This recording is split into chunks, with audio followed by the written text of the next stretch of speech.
warahmatullahi wabarakatuh. Halo semuanya, apa kabar? Semoga dalam keadaan sehat walafiat ya. Baik, berjumpa kembali pada mata kuliah perkembangan usaha didik. Masih bersama saya Ibu Ayu Puspita Endasari. Dan untuk materi kali ini akan kita bahas adalah materi mengenai tugas perkembangan pada masa kanak-kanak. Nah, kira-kira apa saja yang ada dalam teori ini? Mari kita simak saja langsung video selanjutnya. Tugas perkembangan peserta didik pada masa kanak-kanak. Peserta didik pada masa kanak-kanak diartikan sebagai perubahan-perubahan yang dialami oleh individu atau organisme menuju tingkat kedewasaannya, yang berlangsung secara sistematis, progresif, dan berkesinambungan baik fisik maupun psikis. Tugas perkembangan menurut para ahli.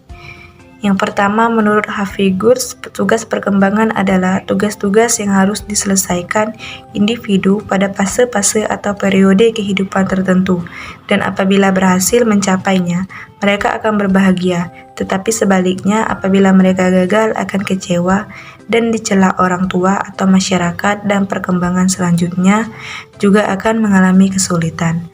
Adapun yang menjadi sumber daripada tugas-tugas perkembangan tersebut menurut Hafigus adalah kematangan fisik, tuntunan masyarakat atau budaya, dan nilai-nilai dan aspirasi individu.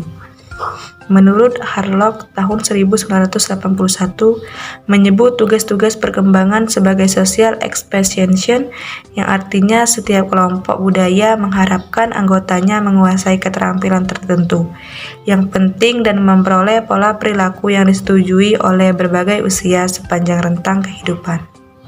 Masa perkembangan peserta didik pada masa kanak-kanak. Yang pertama, masa prenatal. Masa di mana sang anak masih dalam kandungan yang dibagi menjadi 3 tahap, yaitu masa pengalihan gen dari orang tua ke anak, pembentukan organ tubuh dan jenis kelamin, dan lingkungan yang dipengaruhi kondisi psikis sang ibu. Yang kedua, masa kanak-kanak awal, berlangsung dari umur 2 tahun hingga 6 tahun. Ini merupakan masa sulit karena anak menjadi susah dikontrol dan mulai sadar dia biasa melakukan apapun tanpa bantuan dan merasa tidak harus tunduk pada siapapun. Cirinya semakin baik dalam penggunaan organ tubuh, cerewet, bermain dengan teman sebaya dan berjenis kelamin sama. Namun pada akhir masa ini anak sudah mulai bisa diatur dan siap untuk masuk sekolah. Yang ketiga, masa kanak-kanak akhir, berlangsung sejak anak usia 6 tahun hingga organ seksualnya masak, umumnya 12-13 tahun untuk wanita dan 14-15 tahun untuk laki-laki. Pelajari tugas perkembangan peserta didik pada masa kanak-kanak. Menciptakan suasana belajar yang kondusif, membantu mengenali adanya penyimpangan yang terjadi pada diri peserta didik. Dapat merespon perilaku peserta didik secara tepat. Mempelajari perkembangan peserta didik bagi pendidik. Yang pertama, memberikan gambaran tentang perkembangan manusia sepanjang rentang kehidupan beserta faktor-faktor yang mempengaruhinya, yang meliputi aspek fisik, intelektual, emosi, dan moral.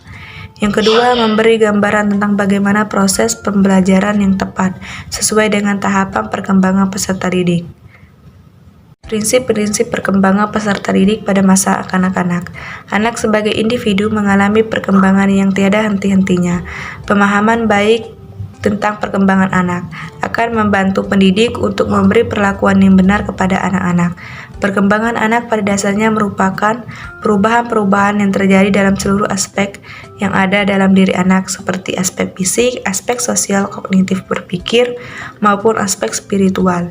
Di dalam perkembangan anak terdapat berbagai aturan-aturan tertentu yang disebut dengan prinsip-prinsip perkembangan. Prinsip-prinsip perkembangan. Yang pertama, perkembangan adalah proses yang tak berakhir. Manusia akan berkembang, berubah, dan dipengaruhi oleh pengalaman sepanjang hayatnya, baik di dalam aspek fisik maupun dalam aspek psikis dan sosialnya. Perkembangan ini terjadi dalam proses yang tidak berakhir, ditandai dengan tercapainya kematangan fisik. Yang kedua, setiap anak bersifat individual dan berkembang sesuai dengan perkembangannya. Dalam prinsip ini, tidak semua anak yang sama usianya mempunyai perkembangan yang sama, karena anak bersifat individual, yang berbeda antara yang satu dengan yang lain. Yang ketiga, semua aspek perkembangan saling berkaitan. aspek perkembangan anak yang berupa perkembangan fisik, sosial, emosi, kognitif, dan spiritual saling berhubungan erat satu sama lain. Perubahan dalam satu aspek mempengaruhi dan dipengaruhi oleh aspek lain. Yang keempat, perkembangan berlangsung dari kemampuan bersifat umum menuju bersifat khusus. Perkembangan bergerak dari tanggapan umum menuju yang lebih khusus. Seperti halnya pada awal perkembangan, peserta didik berinteraksi dengan lingkungan, maka peserta didik akan mendapatkan tanggapan secara umum, baru setelah itu akan mendapatkan tanggapan secara khusus, dan semakin terperinci. Sekian penjelasan dari saya. Terima kasih. Baik, itulah tadi video pembelajaran mengenai materi, tugas, dan perkembangan pada peserta didik fase kanak-kanak ya.